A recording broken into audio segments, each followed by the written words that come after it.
Okay. Welcome, everyone, and thank you for joining us. I am Michael Zimmerman, Senior Development Executive to the American Friends of the Hebrew University's Northeast region. We're thrilled to host a virtual reunion for Hebrew University's one-year program, class of 1985-1986, as well as friends and supporters of the Hebrew University. Thank you for being here. Before we begin, we invite you to join us for a post-program Zoom breakout room for all alumni of the class for schmoozing and catching up. We hope you'll stay on for a bit and reconnect. If you wish to join, Zoom will automatically redirect you at the conclusion of the program to the breakout room. And now, it is with great excitement that I introduce Sarah Siegel, an alumna of the class and moderator of our program today. Along with being a Hebrew University one-year program alumna, as an undergrad, Sarah majored in the humanities in comparative literature. Before retiring earlier this week, she spent nearly 30 years in a range of creative leadership roles at IBM. Sarah said her time at the Hebrew University was the most important year of her life. Living abroad in Jerusalem cemented Sarah's identity and gave her confidence to continue living boldly, including most recently with an upcoming move from Montclair, New Jersey to Memphis, Tennessee, where she and her wife do not yet have longtime friends or family, but where she has already connected with a one-year program alumna, Susan Stein. You can learn more about Sarah's career from her LinkedIn profile, which we will share in our Zoom chat. The topic of our panel was Sarah's idea because she loved the humanities courses she took at the university. And because in these times especially, who doesn't need hope? She believes you'll see why she loved humanities at Hebrew U as she moderates this panel with three of our premier faculty. Without further ado, Sarah Siegel.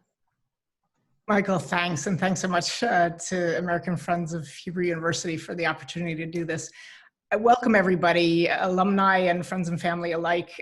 So we're going to get right to it. Rather than, these faculty really are premier, but we're going to share with you in the chat their bios as we go so that we don't spend time on anything but the juicy parts, which is the questions themselves that we have today for the panel. And the first one actually goes to Professor Wolosky. The first one I'm going to ask all three of you. Then I'm going to ask you individual questions. But this first one, I think everybody wants to know the answer to, which is, what do the humanities teach us about hope in times of crisis? Professor Wolosky? Hello, everybody. Welcome to this reunion. So I'm going to first say a few things, very few, about the humanities and hope. The question of the humanities and hope has, of course, many sides. I think there is no doubt that the humanities as creative activity, reading, writing, art, will continue to flourish and nourish human well-being. It will give us words and images for our inner lives, without which our inner lives cannot even take shape. Words and images we did not even know we needed to know ourselves more deeply and more broadly. But inner life is only one side of us, which cannot be split off from what is outside of us, our outer life, which is to say the life and world we share with others. Questions of identity have become increasingly pressing as they have come increasingly under pressure. We as individuals feel isolated, less connected to past, present, and future, to common projects, building a common world. This is different and differs from place to place and country to country, but I think it is part of modernity in general.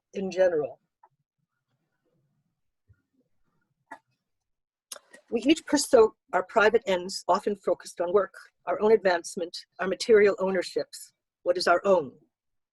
Alongside this, there is so much exposure to and possibility of cultural mobility and personal freedom, all good things, which carry a cost of feeling disconnected, each of us in our private occupations and pursuits. This means we especially need ways to feel common belonging in a shared world, one that binds us together without denying our liberties and choices. This is very hard to achieve, a balance between belonging and freedom. Without a shared world and life, we not only impoverish our private selves, we finally defeat them. Selves draw their strength and, as it were, volume from culture, from others. They need community and public life to guard the very few freedoms and security to have a private life at all. The humanities serve both the interior world and the outer public one. The words and images they offer, and also the knowledge that literature, art, philosophy, and history bring to us from the past and from surrounding cultures, are never only our private possession, even though without them we could not flourish even privately. In sharing and exchanging words with others, even in disagreement and dissension, we participate in a public world, both committing to it and also shaping it. Without this knowledge, memory, and participation, both our worlds, inner and outer, fall apart. The humanities that gives us words not only for our inner lives, but for our common world, are shared worlds that build together a world we can inhabit. How beautiful. Thank you, Professor Wolosky. I'd like to hear from Dr. Gall next. And you come to us with more of a visual culture angle. But tell us, what do humanities teach us about hope in times of crisis from your perspective?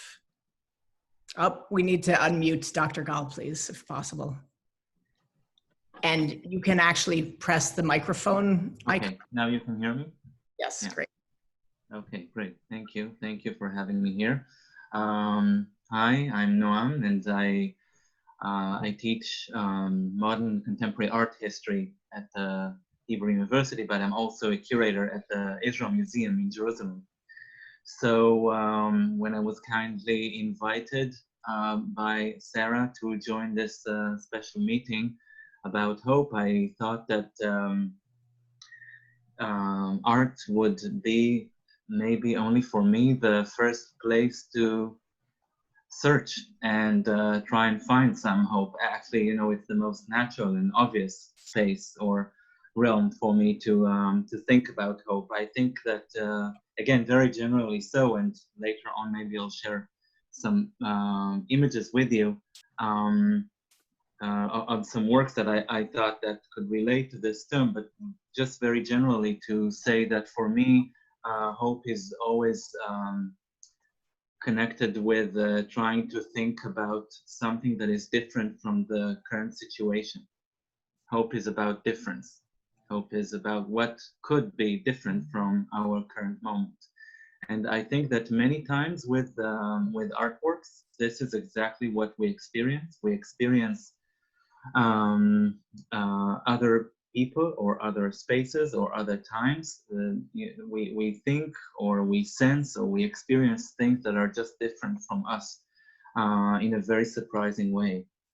So yeah, so for me, even with artworks that sometimes seem so depressing or others that seem so optimistic, all of them are related in one way or another to another possible reality or another alternative future. So for me, this is a very special link between the term hope and art, very general. I think that, right, Sarah, later on I'll share my short presentation I made for you for today, right? That's great. And you know, I just want to make a pitch again. Check out the chat for these amazing bios, because I found that very poignant, what you just said about even very depressing images, since your doctorate is in the literature and photography of World War II. I imagine you've seen your share of depressing images and literature, and yet have found hope in them. We'll learn more later, and I think your angle will be more modern when I ask you specifically about art. But Dr. Rinon, how about you? What do humanities and hope have to do with each other in times of crisis? So first of all, thank you both, Sarah and Michael, for this wonderful initiative, and thank you all for being with us here. I would also like to apologize for the color of my face. I look like a member of the Addams family, and I actually tried to do whatever I could without much of a success. But I'm a real human being. Okay, I'm not a ghost, despite the way I look. Regarding your question, Sarah, so actually, as a lecturer at the two departments, Comparative Literature and Classical Studies, in fact, we have many examples of literature that was written during time of crisis.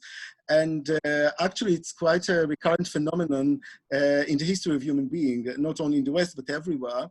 And there are some sterling examples of great literatures that was written either during or about times of crisis, and especially during times of plague.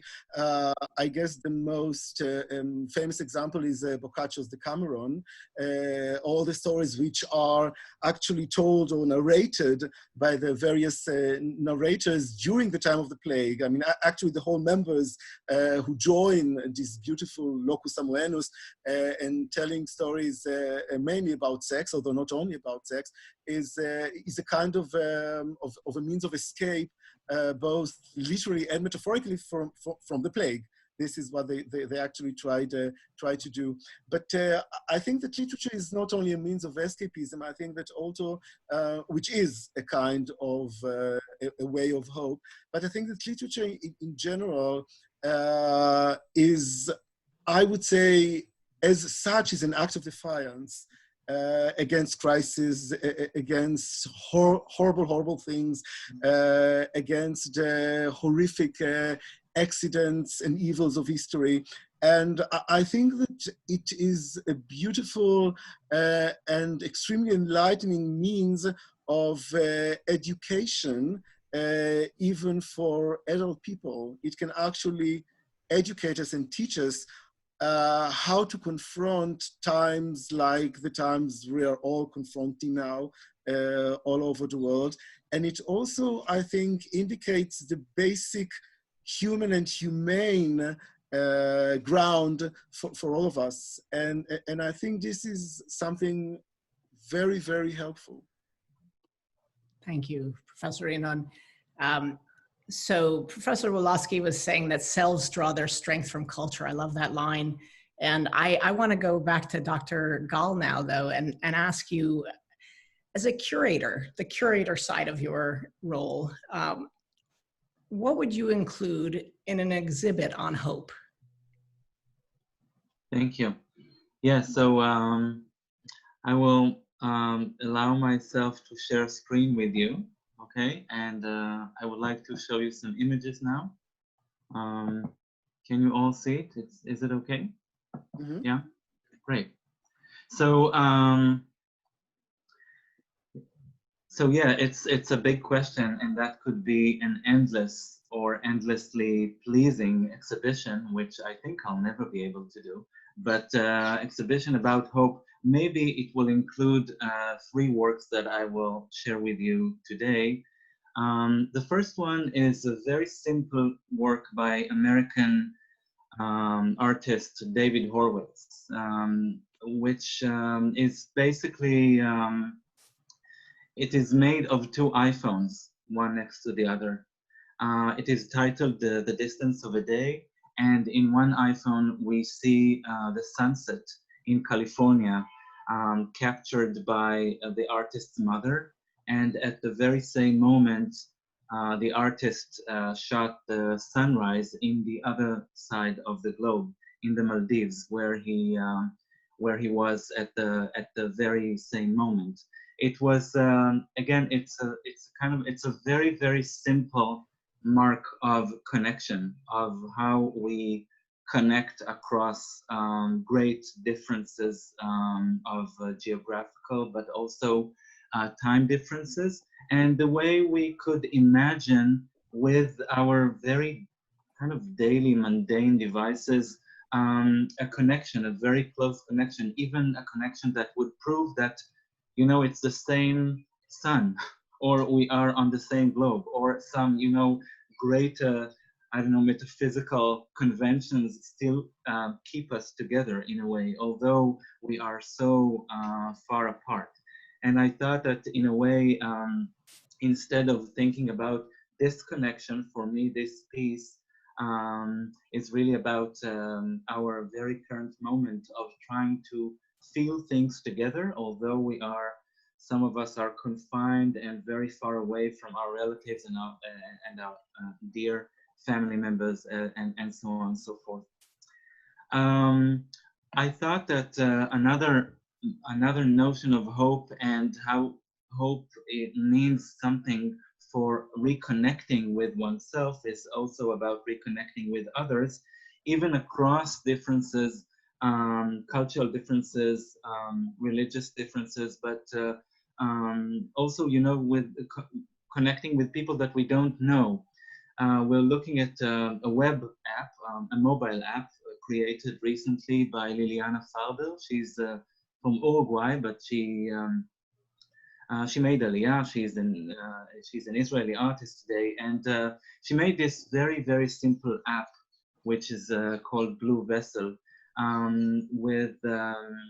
by which you send messages to anonymous, unknown destinations, basically, and you send messages, text messages, you know, and you want to type down the words, but you are sort of confined to use autocorrect system. You know, this autocorrection that we find on our texting programs everywhere, and the corrections that you get from the app is basically the vocabulary, the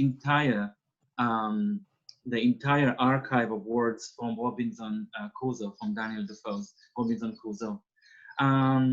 You can only use these words. You don't have other words. Once you try to type one word, it will complete it according to words from that great work of literature that is all about sending a message in a bottle, or being alone on a place somewhere in the ocean. This app is based on you know, on a hub that collects all these anonymous messages somewhere in the Pacific on a boat, related to no country, no nationality. I will just share with you 3 messages that I was able to find, because you can retrieve messages from the app, but you cannot know which is which or by whom it was written, right? So you can just, you know, you scroll down and browse through endless lines of URLs, and once you push, again, an anonymous URL address, some message from somebody somewhere will find you. So 3 messages that I think are just beautiful if we think of them, you know, just as poetry. Every word could concern the colony. Mercy for English words have dry away. You know, it's like a person that cannot write English well, but we all have to make use of the auto-corrected words in the app. I think whatever I bear possible good, every night men fell out of this quarter. A near nature possible, but God had starved desire. I don't know what it means, but it's just so beautiful. My violence was out, hope never. The next distance was taken. Good ships landed broken, sink. They begged to see. So in a way, it's automatic poetry again. In a way, we went all the way back to Dada, but it's just, you know, it's just this Liliana Farber, this young artist from Uruguay, thinking, what can I do with this device that would reconnect me through all those mechanisms of alienations that mass communication devices brought into this world today. And last, but very much not least, is Ora Lev work. She's a senior Israeli photographer. She lives in Jerusalem, near Jerusalem, in Mevaseret. And just before the Corona crisis, you know, every day she went out to work. She works as a photography teacher at the Bezalel Academy of Art and Design, and she works at the very last analog color darkroom that we have. Basically, you know, analog photography is sort of obsolete, and less and less darkrooms are available for us. And she works in the darkroom every day. She walks out from her home in Mevaseret, and she picks a flower. She picks one flower, just a wild flower, and she puts it in the magnifier in the darkroom, and the light that comes through the magnifier burns the flower, kills the flower. But in this very moment, there is a new image that comes to life, a new image that is imprinted uniquely on this photogram. So I'm going to show you just a few images of these flowers in the very last moment of their life, but turning by the artistic intervention into something that is unique and beautiful and surprising and just new to us, new from what we already thought that we know about flowers or about nature. This is some other flowers put in the magnifier in the darkroom. And this is the last one. Thank you very much. And I hope we'll do it again. Thank you, Dr. Gall. Wow. Well, we go from visual art to poetry now with Professor Wolosky. I wanted to ask you, part of your work focuses on 19th century poets, and what do poets from the 1800s have to offer us today for readers' hopefulness in times of crisis now? And you're frozen, but I'm sure you'll unfreeze in a moment. Just in time. Okay, so I wanted to talk about what I think literature is language that always means more.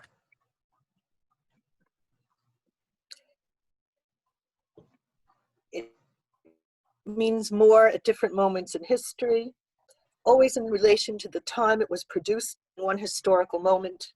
It means more to different readers or to the same reader at different points in their lives.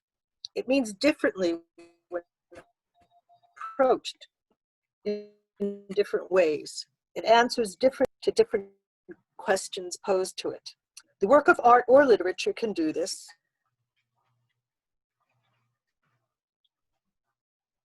Because it addresses and brings into account many different philosophical, political, religious, gendered.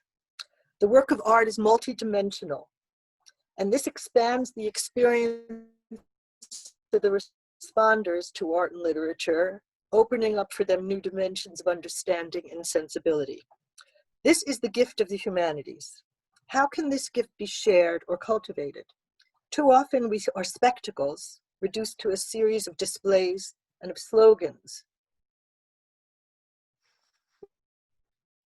which seems especially true of politics today. To be able to share our words, we must encounter the words we share. I see a classroom as a public sphere in which individuals learn and practice how to address each other. On the one hand, connecting through words, and on the other hand, respecting difference in the different ways the words are interpreted. So I'd say the 19th century is just one of many cases where, though it's contemporary too, we're dealing with difference.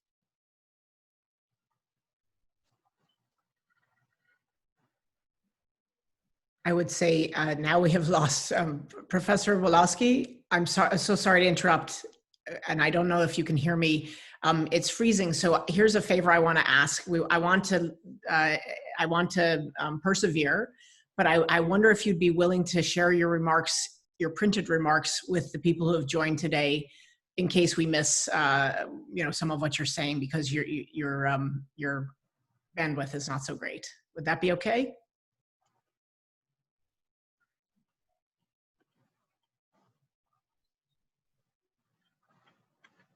Okay, thanks for moving to a better hotspot, I think is what's happening. And Shira, you should unmute yourself. Right. We need you to unmute by pressing your microphone. Yes, but okay, I'm unmuted now, yes? Okay, yes. So let's go to the texts. The first text is by Walt Whitman, and he's a wonderful figure to talk about the kind of participation I am discussing. This is a section from the I Sing the Body Electric, section 7. And he is one of the few poets who actually went to a slave auction and saw it. The man's body at auction For before the war, I often go to the slave mart and watch the sale. I help the auctioneer. The sloven does not half know his business. Gentlemen, look on this wonder. And then he goes on to praise the body of the slave as infinitely important, infinitely beautiful, infinitely dignified. And what he does is he actually takes the language of the auction and transforms it from a degradation and commodity to a celebration of the infinite value of each individual. If you look at the bottom of the screen, you see this is not only one man. This is the father of those who shall be fathers in their turns. In him the start of populous states and rich republics. Of him the countless immortal lives with countless embodiments and enjoyments. And he actually uses the word countless to counter counting. That is the reduction to number, the reduction to money. So this is a magnificent moment of taking, and it's a direct address to each of us to witness, on the one hand, the slave auction, and on the other hand, its transformation into a celebration of wonder. My next text, which I guess you could switch to, the M. Lazarus. Okay. This is, of course, a text that's an icon of public civic poetry. It's Emma Lazarus's Statue of Liberty poem. And it is a direct address, again, speaking to a public, to you, to us. Here I will only say two things about the poem. The Statue of Liberty was originally a gift from France to celebrate American-French friendship.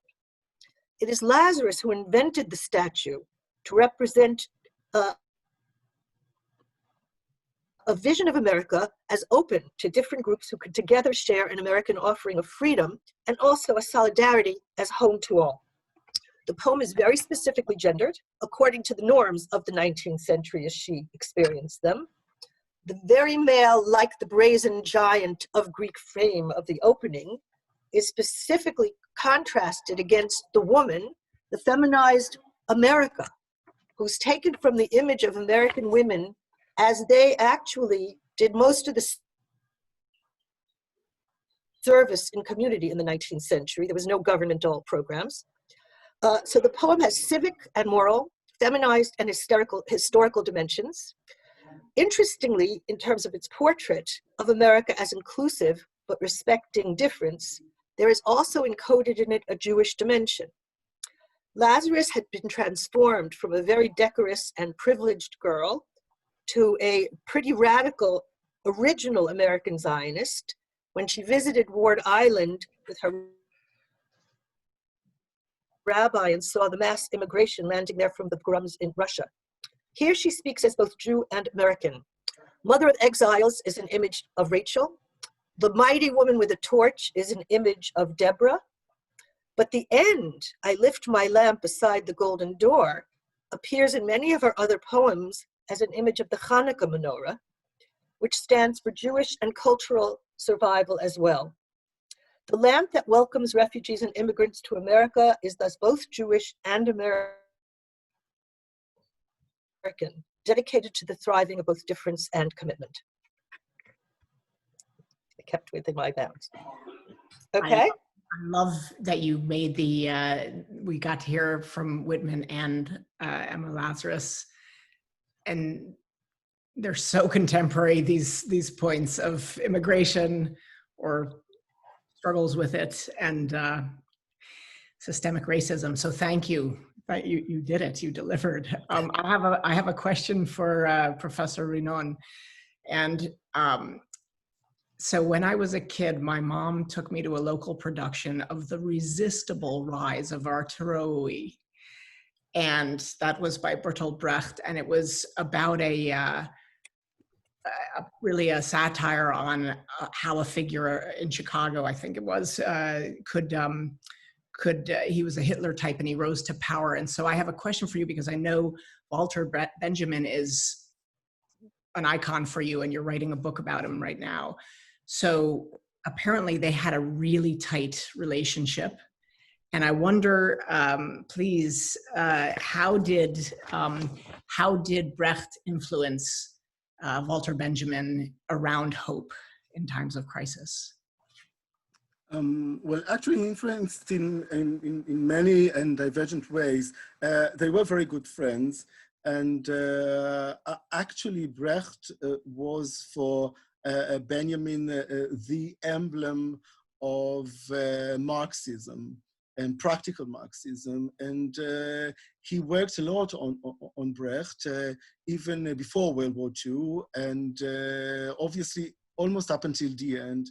And there was a time when Brecht was in Denmark that Benjamin was with him and his wife, and Brecht's wife. So actually the interconnection was very close and very intense for quite a time. They used to play chess together. This was something an enthusiasm that they shared. And when Benjamin referred to Brecht's work and the way actually Brecht saw or conceived theater as a means not just to influence the audience, but also to change the world. This was something that Brecht really believed in up until the end of his life, even after the war, when he came back to East Germany and not to the West. This was his own choice because he wanted to be a part of the communist dream.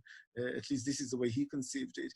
And for Benjamin, Brecht was a kind of a beacon of not only of Marxism and of socialism, but really of hope in one of the most dire eras of the whole human history, I would say.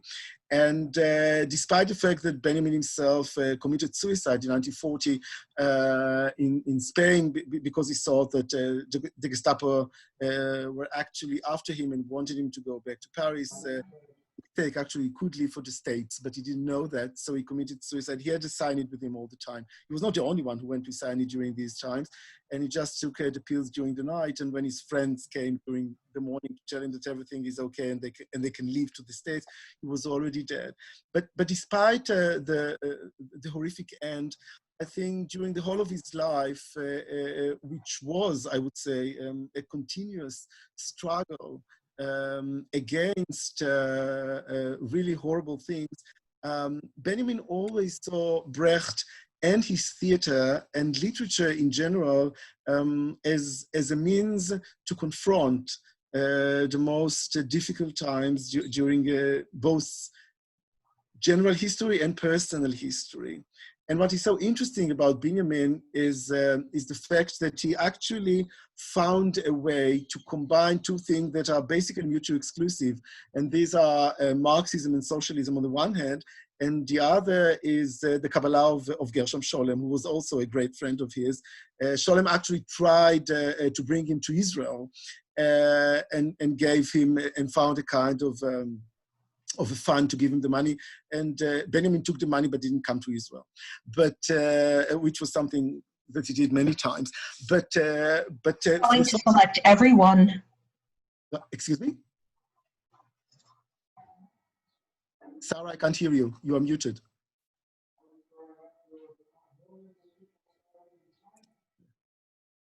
Okay, I just can't hear. So, and Sarah, you are muted. So. Shall I continue or shall I? Yeah? Okay, so I shall, okay, thank you. Okay, because I can't hear anyone and I can't hear you as well, Sarah, because you are muted. So what I started saying was that actually he found a way to combine Kabbalah and Judaism and Messianism in a very fertile way.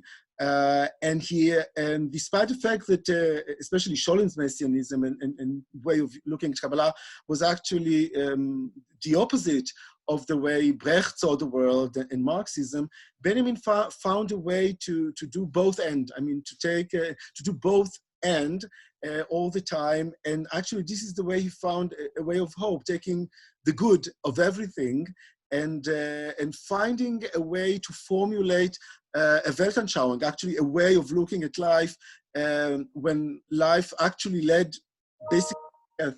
And nevertheless, he just continued to do what he did, and he wrote beautiful, beautiful things, especially the last things that he wrote, the thesis about history, and also a way of, he wrote a kind of a childhood memoir which is extremely beautiful. And he wrote it during a time that actually his childhood was lost. The Berlin of his childhood was lost. The Gestapo was in his apartment. And nevertheless, he wrote these beautiful stories, not as a means of escapism, but as I said before, as an act of defiance. You know, I love the contrast between your upfront remarks on Boccaccio's The Decameron being mostly a way to, during a plague, to help people distract themselves through writing mostly about sex, and then this act of defiance of Walter Benjamin to write about childhood during a time that was far from innocent and terrible. So thank you to all three of you. I did invite people somewhat lately to ask faculty your own questions. So I suggested that in the chat. But before we go to that, I'd like to ask Professor Rinon and Dr. Gal, Professor Wolosky, as you listen to one another, did something strike you in terms of commonality, or any follow-up comments you want to make on one another's shares? Go ahead, Dr. Gal, I saw you nodding. Or maybe nodding just... Thank you. No, I just, you know, I love listening to Shira and Yoav. Yes, I just wanted to add a thought. When Shira mentioned the class as a public space, you know, it's so moving, I think, to think about, you know, how, you know, we've been all teaching via Zoom for the last almost a full semester, I think. And it's, I'm going to say something that's super obvious, but still I have to say, it's nothing like teaching in class. There is no, it just reminded me, you know, how words could move if they have a space to move. And they need air. They need, you know, they need those molecules, you know, to push between one person and another person. They need, you know, they need a whole sort of exchange that I think, and sorry, Sarah, I know that you work for IBM, but technology could never, I think, you know, compensate for that lack. And I think that, you know, what is so important in what we're doing now is that we keep thinking about this, how real space kind of can never be, you know, replaced by virtual spaces. It's not to diminish the importance of you know, virtual possibilities, for example, in the arts, as I showed you, as I shared with you. But I think that all of us kind of, you know something now about, you know, after this semester going on so strangely, about that importance of being physical with words, that, you know, that move between us and our students. So thank you, Shira, for this reminder. Anyway. Thank you, that was amazing. Yeah, I can't resist saying, if it weren't for technology, we couldn't have this marvelous global forum right now. So I can't resist, sorry. But go ahead, Professor Rinon. Yeah, I just wanted to add, I also suffer from Zoom, and actually there's this thing which is called, I mean, it's scientific, it's not fake news, it's actually real, that there is such a thing as Zoom fatigue, because the way we are getting all the information, usually in normal situation, is not only via the face. So now in this context, in this specific context, in this context, our brain has to work much harder in order to get all the information that it needs. Nevertheless, I think it's another option. And another option of communication.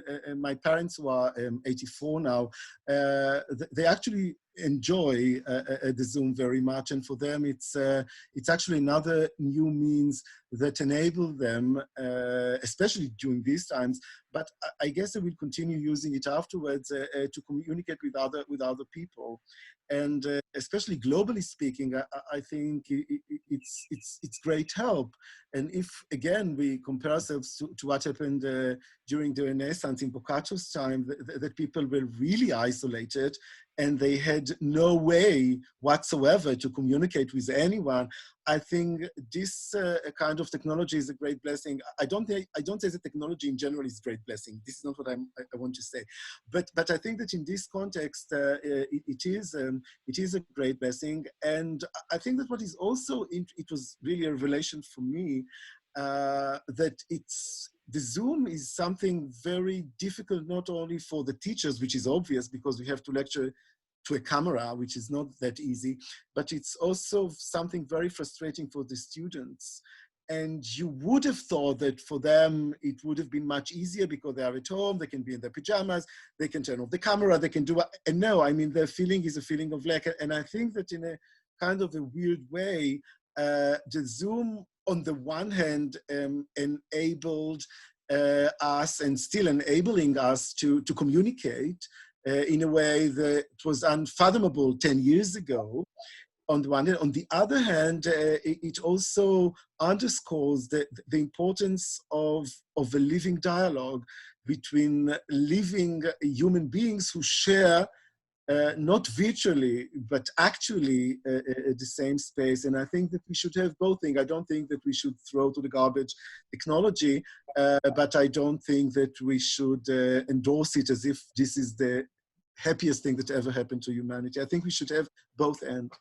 So thank you. And I don't see yet questions in the chat, so I'm going to indulge myself and ask Professor Wolosky around this idea of words needing room to breathe that Dr. Gall spoke of, and the both and point that Professor Rinon just made. I just wonder, I know Emmanuel Levinas, who is a philosopher who you're very involved with. Yes. It was also influenced by or reminiscent of in slight ways of Martin Buber, who talked about Yes. I thou. And I just wonder what would how much I thou can there be Yes. in a time like this, or how much of Levinas's version of these things around other, if you can tell us. Levinas, I think, is the great philosopher of the 20th century. Because I think he really broke with what had always been taken to be the source or reference of truth, which is unity. It was thought that there's one truth, and knowing it is the problem of humans. And living in a totalitarian regime, he moved from Russia to France, where he was fought against Nazis. His whole family was killed. He was a prisoner of war during the war as a French soldier. He really began to think that totalitarianism was an error, that philosophy and religion could not just disown, that the idea of one truth was a very dangerous idea, and in fact, a violent idea that would force you, that allows you to justify imposing your one truth on others. He thought it was totalitarian. So he is a great pluralist.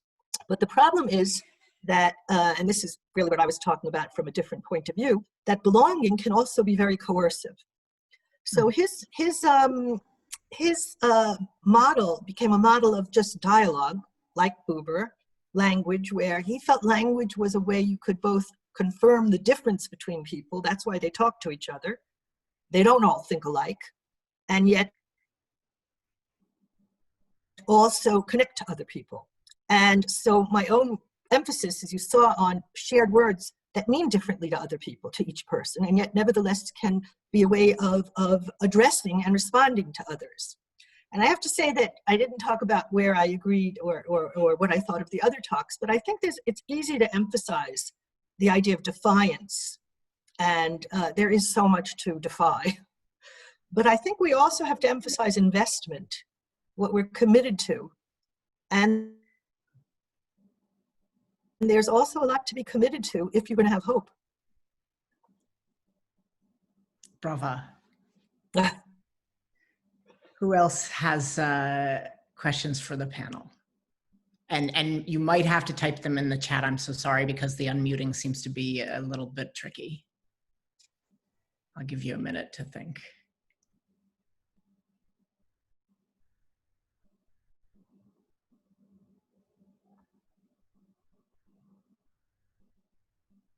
Okay, Sarah, meanwhile, could I just add something to what Shira said? Please. Okay, thank you. Regarding Levinas, one of the things that were really important for Levinas was the notion of the face. And actually the whole ethics of Levinas is based on the fact that our ethic begins with a kind of facial, not exactly confrontation, but facial dialogue or facial meeting. The moment you see the face of the other, this is the beginning of being an ethical person. And I think it also is a very interesting relevance to the situation that we are now, because what we actually see is mainly the faces and nothing else. True. Zoom. And I think it's a kind of things that obviously Levinas didn't think about during the time that he actually formulated his ideas. But I think that even for us, I mean, there is something, despite everything, I think that this is something that actually helps us to create a kind of a community to commit to, because actually what we have now is a kind of a community via Zoom, because we have all our faces together, and we can actually be together by means of using our faces in the camera.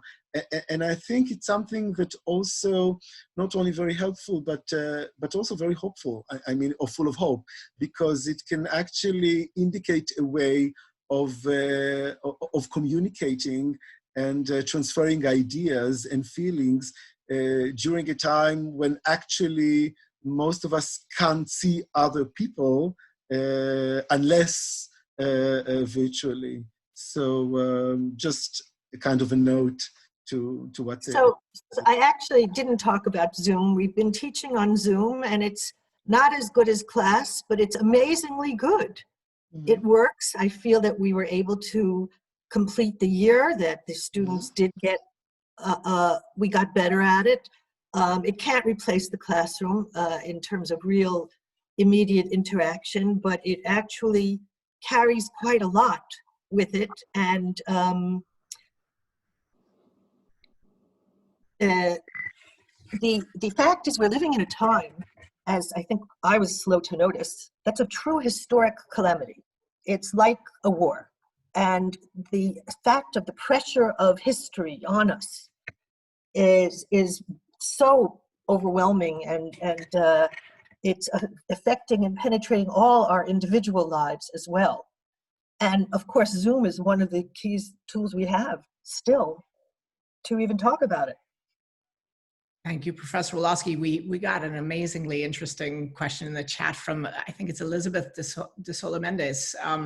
She says, many of us, I certainly am thinking about having forgotten to collect and write a diary from the beginning of this new COVID society reality. Is there any project, maybe the three of you know, maybe not, any project going on at Hebrew U? I have a curatorial background, and actually, while a student at Hebrew University, at Hebrew U, also worked in Omanut Achshavit at the Israel Museum, for instance, collecting things that relate to the time and the writing of experience day to day. Maybe Dr. Gall knows the answer to this. Thank you. Hi. So I don't know anything specific that is done on the COVID period at the Hebrew U, but there are many artists that engage with, with their own experiences or with their own commentary or critique of how society and I don't know, and the government deal with this global situation, with this crisis. I'll just give one example, because this is something that I saw recently. There is a performance art group that created a series of events on Zoom, and the first one was quite I don't know, hilarious, but also super subversive. The artist that started the Zoom spat on the camera, and it's and in one action it brought all the kind of the very all the anxieties with what we do with our bodies, and all the anxieties with bodily fluids and whatever, and the way they are kind of canceled out by this technology, and the way some performative acts maybe could still break through the divide of the screen and still make a kind of strong statement. So I felt that was a kind of a strong and very simple gesture that actually goes all the way back to the history of performance art of the 1960s, late 1960s, thinking of Vito Acconci and Yoko Ono and such artists. So that was, just one example that came up to mind, but I know that there are many artists that kind of want to relate to this situation. Well, I want to say thank you to the three of you, because your discussion just now of spitting on the screen as a protest or as a way to really make contact with people without any danger, or just to be the typical performance artist of, I'll say, the 90s also. It reminded me that we've gone on a journey over this past hour together, from the 1800s, the 1900s, the 20th century, and now the 21st century, all from just three premier faculty from Hebrew U. And by the way, I'm sorry, it was Eliza, I see from your name. Thank you for that. And what I missed was an extra bit here that said it would be interesting to collect it as a whole, and it would be interesting to do something to collect from the students across different departments. Writing, they did poetry as example artworks, and it could be a very interesting exhibition and also an archive. And I will say that I was so lucky when I was in Jerusalem that year. There was at the time a literary review, a literary journal called Omphalos, which is the belly button of the universe, which is the other name for Jerusalem. And we could have done something for that, Eliza. That would have been really cool. I'm not sure it exists at this point. Oh, thank you. I think that's Kathy Milch being happy, taking out time. A bunch of us have done amazing things since 35 years ago, and Kathy's a physician, a friend of mine who went to Hebrew U and is helping solve, I think it is Crohn's disease. I hope I'm right on that. Anyway, thanks to this panel. Thanks to everybody. Please don't go. The alumni, please stick around. We're going to have, actually, Michael's going to take us through something, a very cool experience. Please don't feel dismissed if you're not an alumna or alumnux. But it makes sense that we'll just chat amongst ourselves from the 35 years ago folks for the last bit of this period. And Michael, if you want to say anything in conclusion, that's great. Oops, you're muted. So we just need to ask Lori to unmute you. Can everyone hear me? Yep. Great. So first of all, thanks Professor Wolosky, Professor Rinon, and Dr. Gal. Your thoughts on the humanities and hope in times of crisis were illuminating and thought-provoking. Thank you for sharing your intellectually stimulating perspectives and how they apply to our current world challenges. I would also like to recognize and thank Sarah Siegel, alumna of Hebrew University's one-year program of the 1985-1986 year. Sarah, you are a phenomenal moderator, and your love and passion for the Hebrew University shows in your presentation and your excitement around doing this Zoom reunion and program for your class year. Thank you for leading us, reconnecting us, and supporting us in this endeavor. Also, a special thanks to Jim Bramson, board member of our Mid-Atlantic region and alumnus of the 1985-1986 class year, and all the others who helped in our outreach and engagement. American Friends of the Hebrew University is the central address for the Hebrew University alumni community in the United States. We invite you all to get involved and connect with local regions. We host various events throughout the year to engage and reconnect alumni across the country. While we may not be able to reconnect in person right now, we are reconnecting virtually, bringing the university to